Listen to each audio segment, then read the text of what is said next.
Hey, what's up guys? This is Taylor, and I'm doing the free video for Wednesday, January 17th.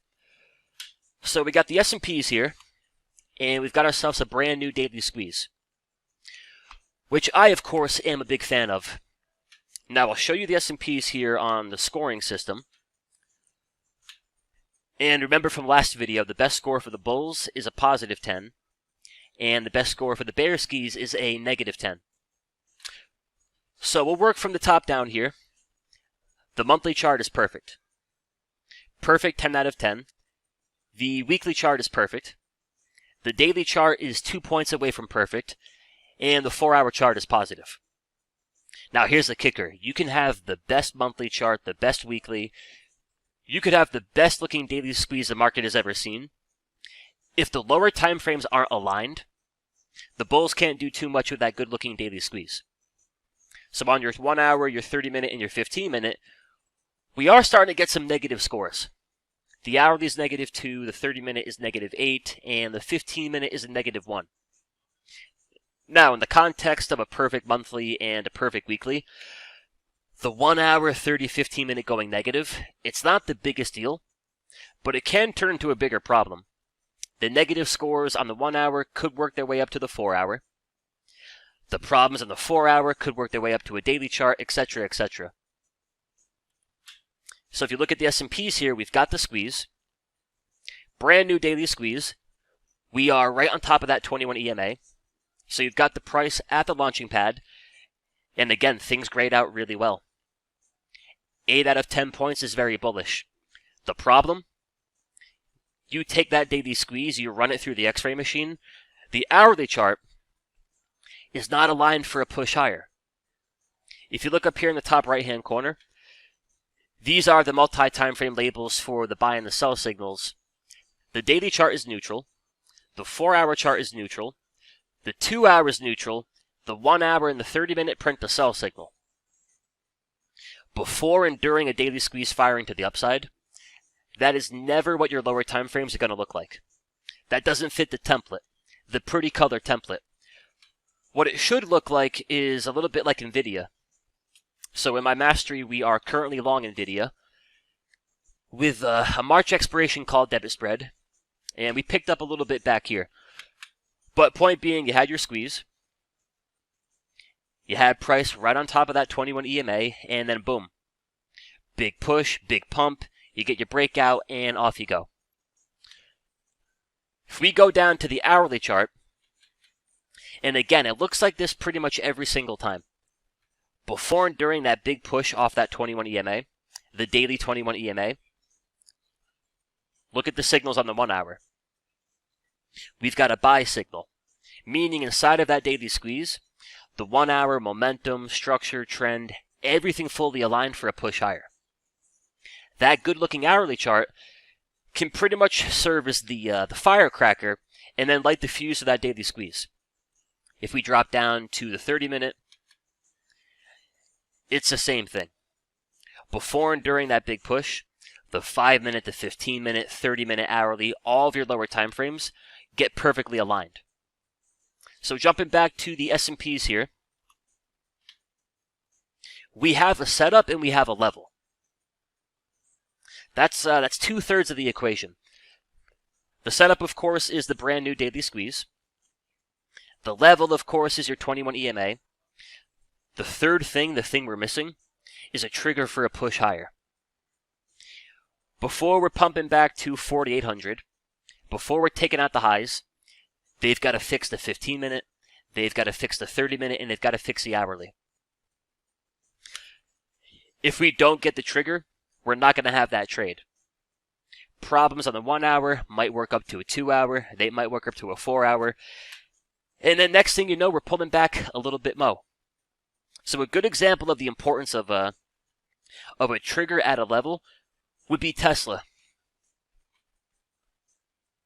Now, to be fully transparent, I traded Tesla back here.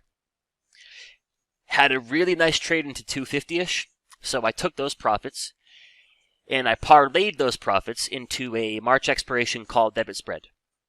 So it's a free trade, and that free trade is pretty much dead at this point. But point being, the last few weeks here, Tesla's had a lot of levels. Daily 21 EMA, the daily 50 SMA, the daily 200 SMA, and then as of last week, the weekly 200. That's 3, 4, 5 really big levels.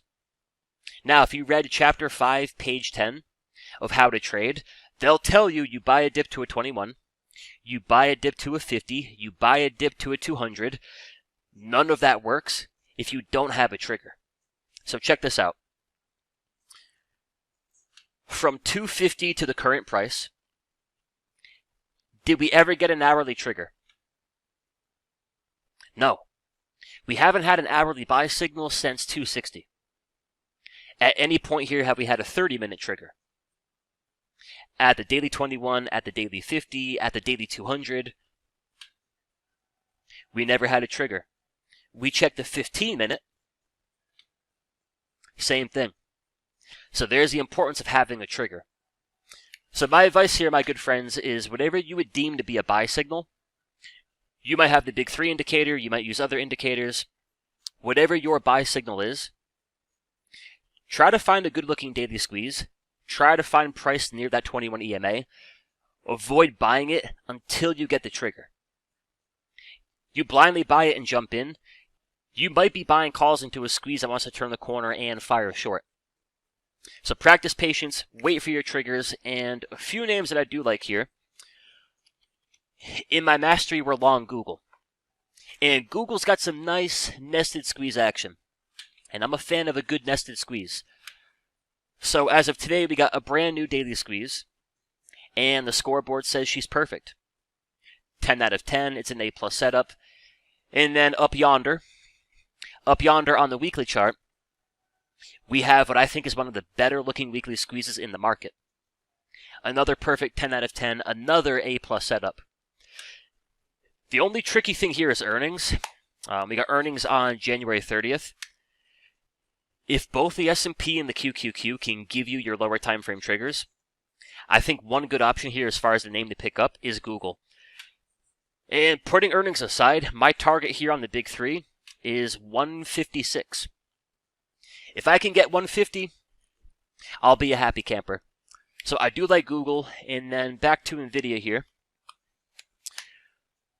We caught the initial breakout on a debit spread.